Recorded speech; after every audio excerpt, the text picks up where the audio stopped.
Hello everyone, কেমন আছেন সবাই? আশা করি সবাই ভালো আছেন। আজকের ভিডিওতে আপনাদেরকে একটা ট্রিক দেখাবো। এই ট্রিকটা কি সেটা ম্যাচের মধ্যে।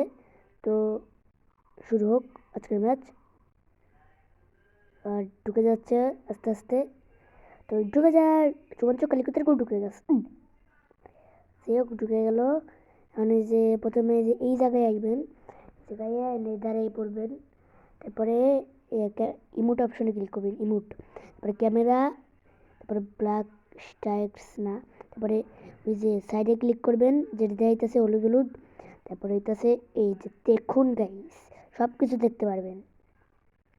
মানে গাইস, আমার ঠিক দেখার জন্য সবাই একটা লাইক করে দিবেন, চ্যানেলটাকে সাবস্ক্রাইব করে দিবেন। হ্যাঁ ভাই, সাবস্ক্রাইব কিন্তু করতে হবে ভাই, প্লিজ ভাই সাবস্ক্রাইব করেন ভাই, সাবস্ক্রাইব। তারপর চ্যানেলে ভাই এখন পর্যন্ত 100টা সাবস্ক্রাইব হয়নি ভাই, 100 সাবস্ক্রাইব করেন। আপনাদেরকে এমন একটা বলতে গেলে ওয়েবসাইট খুলে দেবো,